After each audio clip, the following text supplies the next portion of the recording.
when I was 15, I met this gentleman, and like this guy, he was amazing, and he was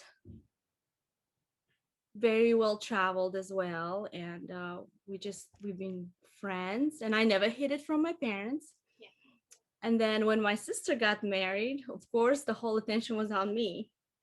And I was like, I don't want to get married. Yeah. And my mom was like, I know, baby, you're not going to get married. I was like, I don't want to. I want to graduate from college.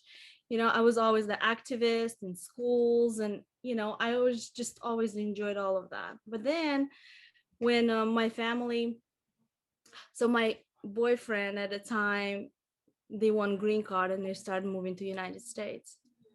And he's the only child. And his family came and they like suchilika, like, like to like we never hid anything. But as soon as his family went to United States to do their paperwork, my father decides that I have to get married with this guy. That their family has been coming to our house as well. Yeah. So I thought, it was my dad's birthday and everybody was coming in and everybody was saying congratulations. And I was like, congratulations with what? It's my dad's birthday. So they're like, no, about your engagement. And I was like, what engagement? I'm not engaged. Yeah. So then I took my nanny, that stayed with us all her life. And I said, you need to tell me what's going on. So she took me to my dad's side of the house where they have a pool table, whole pool table, everything was sarpa, like, the gifts that they bring. And you had no idea. I had no idea. Oh my God. So at the time I turned into my grandparents and I said, because they were the root why I was the way I was, thinking more bigger than I was. My grandfather said, why don't you just go and move to United States, because you're not going to be able to marry the guy that you want here. Your dad's not going to let you do it. And so I did. I packed my stuff. I had an engagement with this gentleman that I don't know, and I packed all my stuff and I moved. I prayed all the whole time. I prayed, and I went to, when I was going into embassy, I was 18 years old. Well, I had to escape to Kazakhstan first. Okay. Yeah. Because I wouldn't be able to leave from Uzbekistan because of where my family was in the government. So I had for the first time, the girl that never went out, didn't do anything, was on the bus to Kazakhstan. And I went there. I applied for my visa, and before I went in, I said, God, if you want me to be with this guy, and then open my way. If not, then I'll go back and I'll be the wife. I got chills hearing the story and goosebumps. And I did. I did get a visa.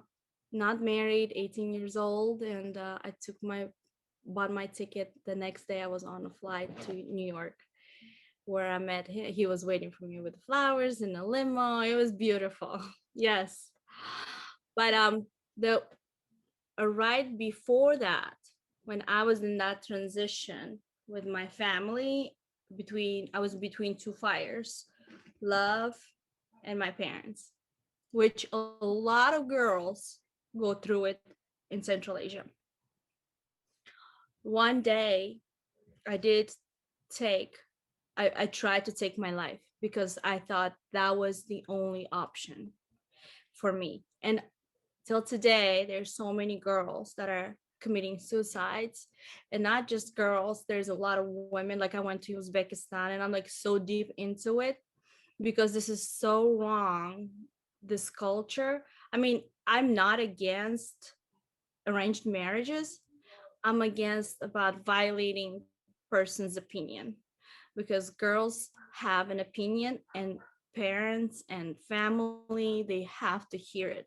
And girls need to learn how to be strong and how to find what they really want and follow their heart. I mean, everything that I've been reading, what you do, a lot of young girls, they have enough strength because United States, but we need to think about how can we help the girls back home. Lucky enough to survive when I was trying to take my own life. I took a lot of pills, but when I woke up, and I think that's what gave me a lot of strength.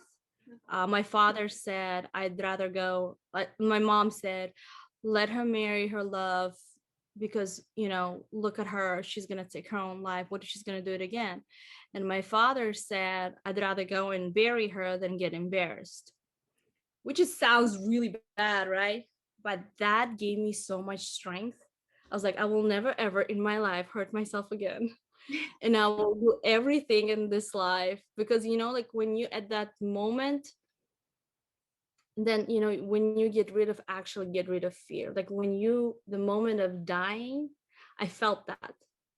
And that's the worst feeling ever. That's it.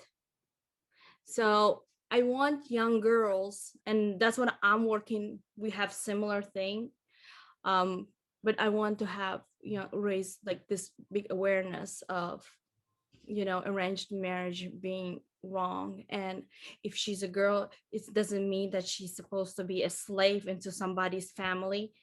That's why I wanted to share. Like I was like, my story is so long. But I moved to United States. I left college. I went to Narcos. I graduated from International House of Tashkent. But I opened my first business when I was 23 years old, and I had kids. I was a mom, and I just wanted to do something. I wanted to follow. I wanted to get back on my feet. I wanted to have same social status as I had back in home. So I started working on myself. I hate pity. I don't like when somebody's feeling bad for you, or I don't feel bad for myself as well. My mom always used to say, if something's not right in your life, it's your own fault.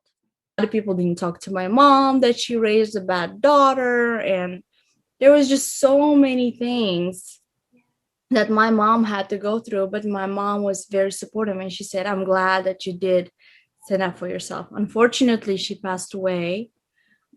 She was 45. She got sick, and she passed away. But that's why EWoman is Elvira. That's her E stands for.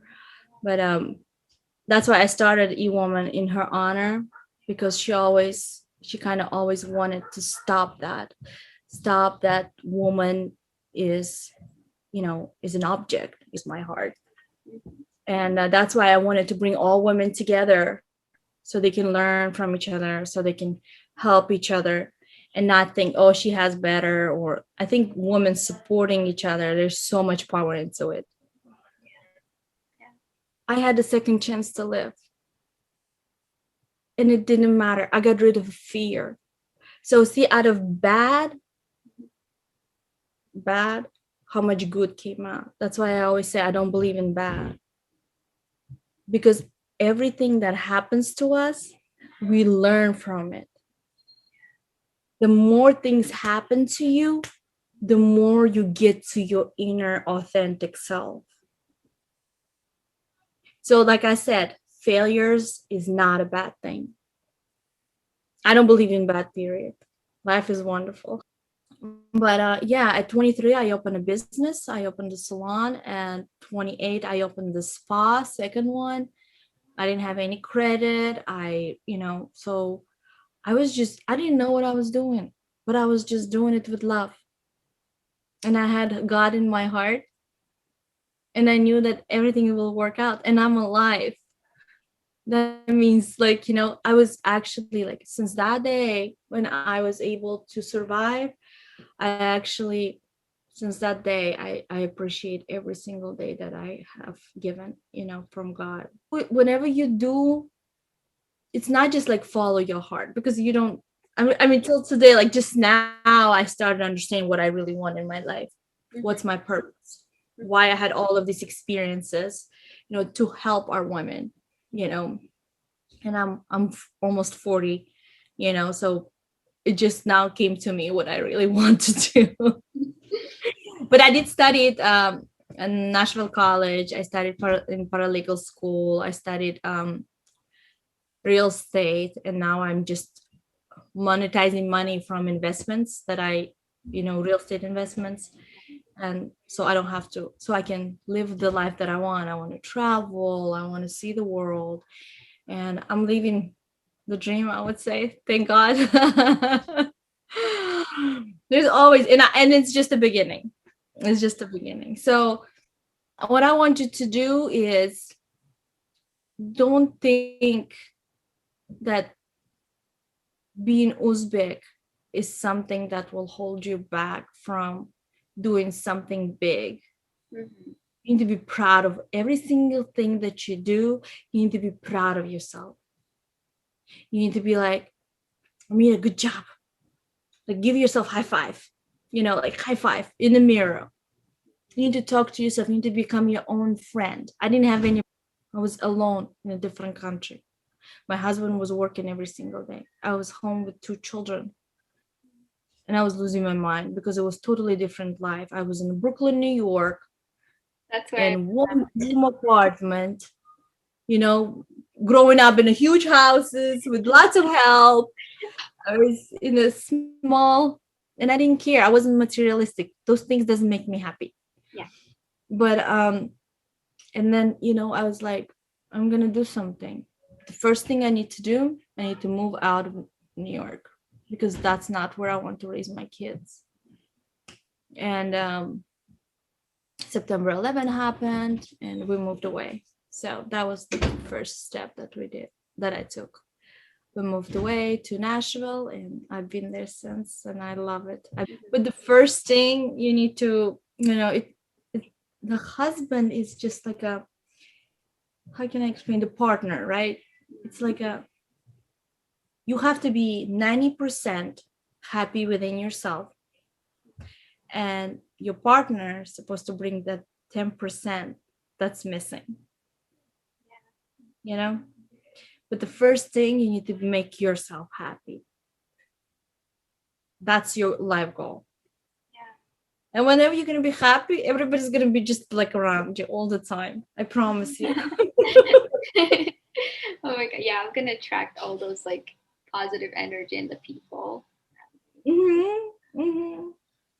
That's why we created a t-shirt. It's called Bright Soul, because I believe every single person has a bright soul within. And if you look at the kids, they're like always happy. Yeah. So, and then when they're growing up, this happens, that happens, you just hide. So when I meet in my life, when I meet like not happy people, I always say like, are you having a bad day? Like, I feel like compassion towards them, because happy person will never be mean, or happy person will never hurt you.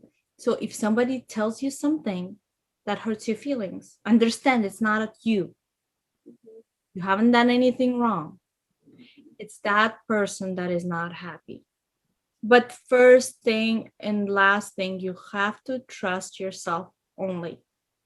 You are in control of your life. Your life is your car. You are behind the wheel. It's your choice who's going to sit in your car, who you're going to let close.